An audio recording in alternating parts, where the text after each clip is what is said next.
Welcome to the beautiful Fontainebleau State Park located in Mandeville, Louisiana. I previously did a drive-through of this park one day, but a drive-through really just doesn't help you see the sights and all they have to offer. So here's a photo of each site. Now, Fountainbleau has a ton of sites to choose from. Now, while some of them say premium, that doesn't necessarily mean that they have sewage hookup.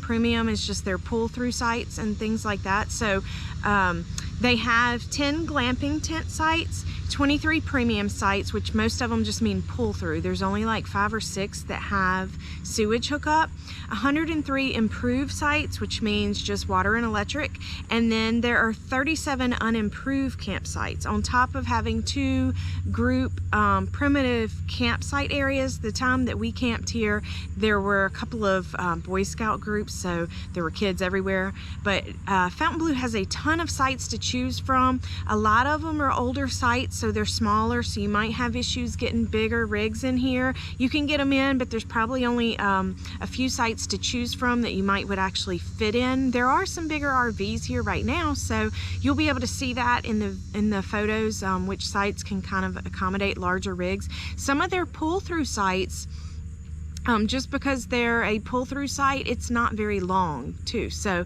those are some things you'll have to be careful with. But stick around to the end of the video because I'm going to talk about the St. Tammany Trace that is near here that's great for bike riders. I'm going to talk about some things that people do here, some local things that people do here, some great photo opportunities. So stick around to the end of the video, but let's check out the campsites at Fountainbleau State Park.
So Fountainbleau has a lot of unimproved sites. Now, I don't know why they don't just add water and electricity to these sites. Some of them would be great sites. Tent camping in Louisiana, if you tent camp in Louisiana during the summer, kudos to you.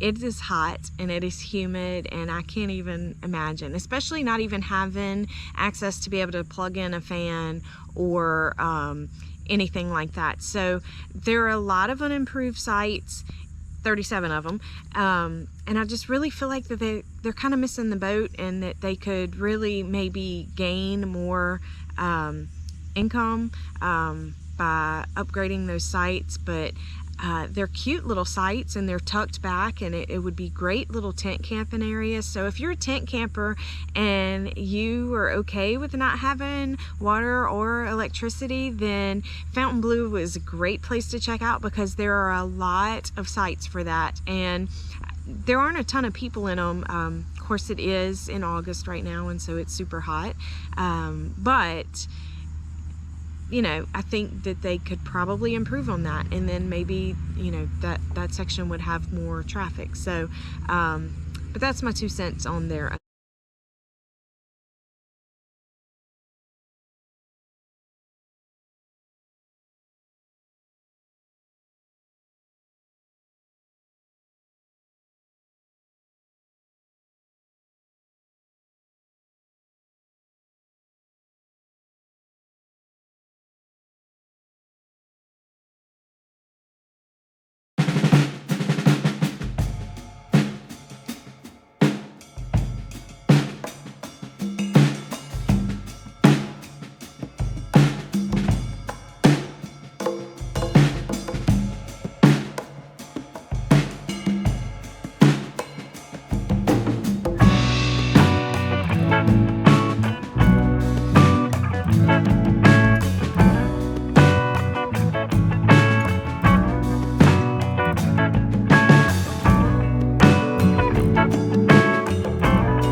So as you can see, there are some good sites to choose from. Some of the sites might be a tight fit for some of the bigger rigs that they make these days, so you just have to really be careful. But there are some great sites here. Now, one thing I do know from some of the forums that I'm in, when it rains a lot here, there's nowhere for the water to go because it is near water and swampy areas, so some sites end up getting pretty bogged down when it rains a lot. So that's one thing you want to be careful of when camping here. Now, some of the things to do here, and you probably saw the photos. They have great hiking trails. They have a few playgrounds. They have a splash pad. When I was here on a Monday taking pictures, it was closed for cleaning. They have a beach area. And in that beach area, there are a lot of local photographers that kind of have a secret little spot that they go to take photos that are just absolutely amazing. So if you're visiting here and you want some incredible photos, it might be a great chance for you to book a local photographer. One of my good friends is a photographer and she does fabulous photos, so I'm gonna post one of her pictures and I'm gonna link her information, and if you want to reach out to her, she would be happy to meet you. What a great way to capture one of your camping trips, maybe by a photo session at the state park. So that's an option for you. Now, I mentioned the St. Tammany Trace at the beginning of the video. The St. Tammany Trace is a bike path that was created along an original or old railroad track. So they paved 31 miles of this trail, and it's closed to vehicles. It's for pedestrians and bikers only, and so it's a great way to get in a great bike ride. You do have to be careful when streets cross it and things like that, but they have them well marked, and traffic has to stop to the trace traffic, so that works out well. But the St. Tammany Trace is a fun thing to do. You can ride in Mandeville area, and they have restaurants along it and farmers markets and things like that. So it's a great way to get out, experience the area on your bike. So that's great. I hope you enjoyed the video. Share it, like and subscribe, and thanks for watching.